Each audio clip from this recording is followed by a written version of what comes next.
All right, next, we're going to talk about teacher recommendations. We're going to learn in this video, you're going to learn some tips and tricks on how to ask a teacher for a recommendation, what documentation you should give a teacher in order for you to get a great recommendation from the teachers. Um, I'd also like to point out there is definitely a difference between a council recommendation and a teacher recommendation. Each college application will clearly say what they need. Some colleges need both a teacher and a counselor. Other colleges just need a teacher and or a counselor recommendation. So please make sure you know what you're asking for. Another thing to think about is quality versus quantity. We don't want to ask 5 teachers for a letter of recommendation. Um, Most colleges require, if they require them, just 1 or 2 recommendations from teachers. So quality versus quantity. Hey team, Enjoy.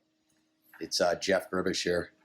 Wanted to do a quick video on college recommendations and letters of rec for scholarships. As we get started with the year here, this is a big deal in your lives, and it's certainly a big deal to us because we want to make sure we showcase how great our students are and give you guys the best opportunity. So we wanted to take a quick second and talk about some things that'll help you out as you get ready to ask some of your teachers and coaches for letters of rec. And we certainly understand it can be a little nerve-wracking. So hopefully these will answer some of your questions. Number one, who should you ask?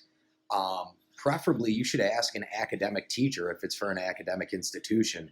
A teacher that you trust a lot, a teacher that's maybe seen you struggle, persevere, and succeed. And I can tell you this, I think that you want to make sure that you let that teacher know when you ask them why you want them to write your letter of recommendation. And if you can't answer for yourself why you want that teacher, maybe you should think about a different one. Next one is, how should I go about asking my teacher for a letter of recommendation? Well, the best way to do it is in an email because it gives your teacher something that's written, it's permanent, they had to look at it, it's technological, and you're ready to rock. So I've already sent my email. I'm thinking about sending an email to my favorite teacher or the teacher that I think is going to give the best representation of who I am. Now I need to think about how long should I give my teacher, all right? And I think that we all are aware that we have a bunch of stuff to do. If you give your teacher a month to do it, I feel like that's a fair amount of time. That being said, all right, as over the course of that month, don't be scared to send your teacher an email and just be like, hey, Mrs. White, just wanted to thank you again for writing my letter of rec. Just wanted to remind you that hopefully you can get it done in the next 2 or 3 weeks. And if you sent 1 or 2 of those, it goes a long way. And I'll tell you what, when students do that, it goes a long way and towards me saying like, wow, I got to make sure that this young lady or this young man gets the best recommendation that he can get or she can get. All right. That being said, if you ask last minute, you're putting your teacher obviously in a tough situation, and you're putting yourself in a tough situation because you're probably not going to get the best return on that. Obviously, the most important question is probably what should you provide your teacher in the email, or if you have a face-to-face meeting with them to discuss your letter of recommendation, what should you give them? The more the merrier, all right? Things that you find really important. One of the things that a lot of, and I can only speak for myself, that I try and hit on is character traits. And it makes it a lot easier when I know what those character traits, represent in the form of, awards or recognition, your GPA,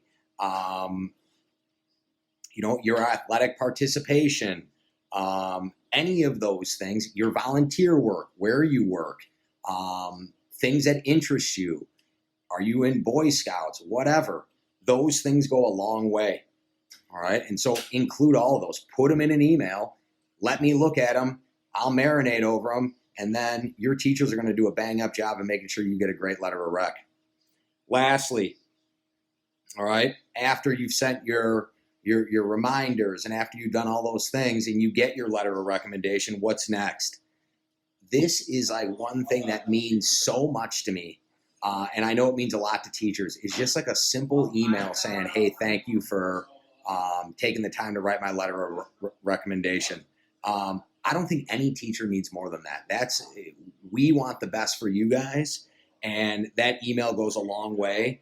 And in my opinion, I've read a lot of letters of rec from the teachers at Buffalo Grove, and I think one thing that stands out is how much the teachers care, and that's just a small gesture that goes a long way. Also, if you are interested in getting an electronic PDF of your letter of rec, some teachers are okay giving a Microsoft thing because you can make a couple of little changes. Or later on, you want to ask your teacher, like, would you mind changing a couple of the words here and there for a scholarship or this and that? Of course. Send an email, and hopefully we can make that happen. Here's the thing. We are very aware that colleges are going to be putting stock in these letters of rec because of the situation we're in. We want to make sure that you have the best opportunity to showcase who you are. Hope you guys have had a great summer. Looking forward to seeing you guys in the fall. Fight on, rock on, go Bison.